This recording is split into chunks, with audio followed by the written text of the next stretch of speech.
Hi, this is Kirk Hammett, and I'm here to talk about my new book, Too Much Horror Business, and my vast collection of horror memorabilia.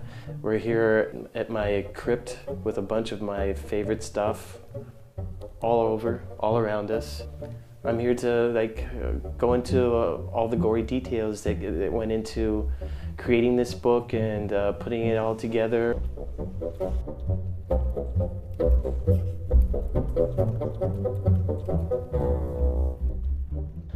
I first got into all this stuff when I was 6 years old. Day of the Triffids being the first horror movie that I ever saw. Check it out, it's a good one. I started buying horror comic books, horror magazines, monster magazines, just anything that had anything to do with monsters and horror movies. You know, that was the beginning of my my collecting obsession, and as you can see, it never truly went away.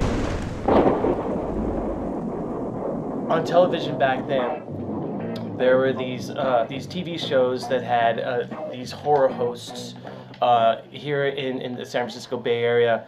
The show was called Creature Features, and the horror host was called Bob Wilkins, and it was on every Saturday night at 9:00 p.m. And this is where I saw all the classics. I saw Frankenstein, Dracula, The Mummy, Phantom of the Opera. I mean, it was cathartic for me because, you know, ever since I could remember, I've always had feelings of being a bit on the fringe, you know, a bit of an outcast. I always felt like, you know, I never really quite fit in with a lot of things. And so when I watched monster movies, it was really easy for me to be able to relate to the monsters and really just kind of like feel like one of them.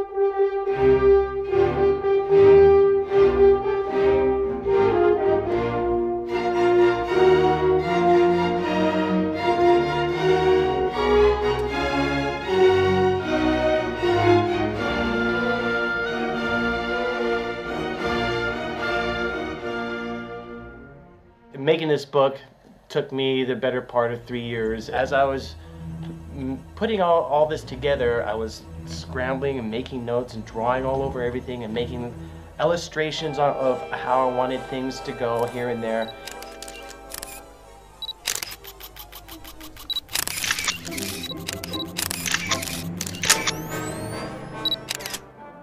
After a while, it became a real production. I had a whole staff of people helping me. Some of it was damaged, some of it the paint was chipped, some of it was just falling apart. I had some just amazing effects guys come up and basically repair a lot of the masks and toys. Though I did spend a lot of time at the kitchen table with a tube of crazy glue putting together stuff that's just falling apart. It was pretty insane because my house was overrun by this stuff. Not like it isn't now. My most favorite pieces in this collection are two pieces. One of them is the outfit that Boris Karloff wore in The Black Cat. Another one's the outfit that Bela Lugosi wore in White Zombie. And when I got these pieces, I thought, how am I going to display them? And so I remember reading about this sculptor called Mike Hill. And what I did was I had him sculpt Boris Karloff as the character he played in the Black Cat, and also sculpt Bela Lugosi as the character Murder Legendar that he plays in White Zombie. And the cool thing about the Bela Lugosi figure is that Bela Lugosi's hands on the figure are molded from Bela Lugosi Jr.'s actual hands. Mike Hill actually knows Bela Lugosi Jr. and had him come over to his house. And Mike actually molded his hands. Hey Mark, I need a hand. Not that one. The funny thing is, you know, the figures are here in the house. I like to come down here with my guitar and just play and just stare at everything. I have been scared in this house before, yes, actually numerous times. Some of it has nothing to do with all this stuff. I mean, come on, look around. I mean, how can you not get spooked now and then? That guy right there is the worst. My figure right there is the scariest figure in this whole place.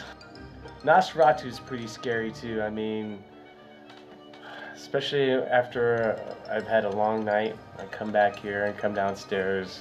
Sometimes I feel like he looks.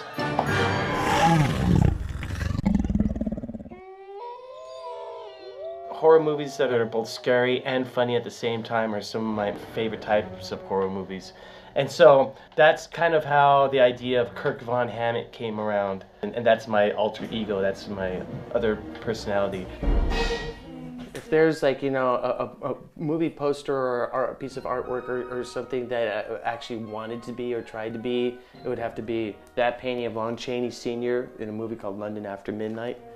That's what I'm trying to get with my Kirk von Hammett persona.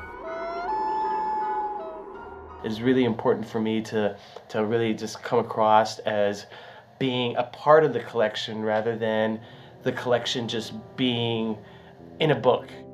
Sitting there in the midst of all my stuff on that couch, I mean, that is my tribute to some of the horror hosts that I grew up with when I was a kid, particularly Bob Wilkins, who's not around anymore. Making these personality shots, these set shots, gave me a chance to indulge in all my my little horror fantasies. You know, dressing up as Herbert West, Reanimator, with the Reanimator head was just so much fun. And then I brought out my collection of skulls, some real, some not real, and we piled it all around the skull throne, and then just pumped a bunch of dry ice onto the set. And I sat there with my Donnie Darko mask on, and that's a perfect example of my inner monster nerd just being released. This is my subconscious. I turn into that after a few lemonades. That's why I don't drink lemonade till tonight. Ciao. I sleep in it. The one part of my collection that I'm most passionate about are the movie posters. They're not only the rarest pieces that I have, but they're the most beautiful pieces, you know, in my opinion. Particularly the posters that were made in the 30s. They were made using a style called stone litho. It was a printing style where they would actually carve out the images on stone and slather color on it and then print it onto the paper. It's a lost art. But the results of that were just these beautiful images. And back then, I mean, horror movie posters, they were made very individually. There was no formula to them. So I mean, a movie poster for, like, for instance, say Dracula had as much color and romanticism and drama as maybe a romance movie from the same era.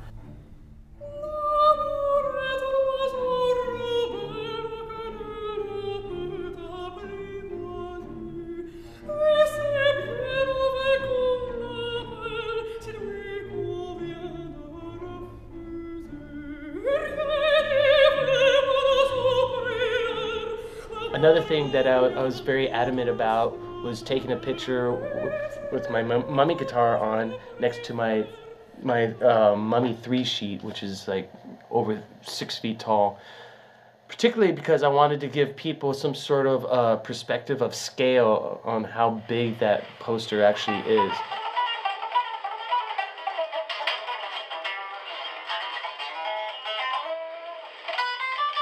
It's a fantastic guitar. One of my favorite guitars. This is the one I hardly ever play in public. Reason being, it has all these hieroglyphics and it's confusing for me to figure out where I am because of all these graphics. Just for the record, this says, "We can all get together, brothers and sisters." So, you know, being in Metallica has been great. It's been very instrumental in giving me an opportunity to be able to track this stuff down and to continue collecting. But I have to say, you know, it's not because of the band that I'm into this stuff. I mean, I've been into this stuff ever since I can remember. And the book has been a great opportunity for me to amass and organize all this stuff and present it to all the other horror nerds out there as my gift to them. But you know, I really have nothing else to say about that other than this is my opportunity to share it with all you people out there all over the world, and I really hope that you enjoy it as much as I do. Is that kind of weird or what?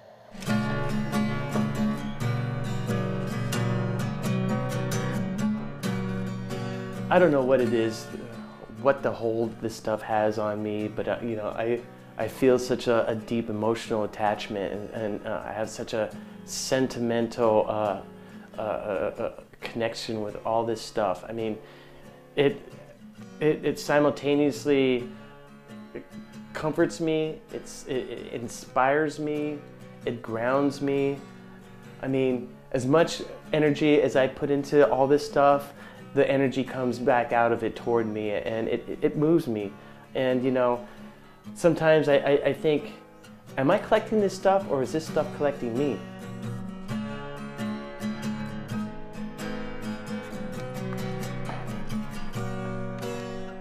All right, I can get out of this monkey suit. Get out of that monkey suit.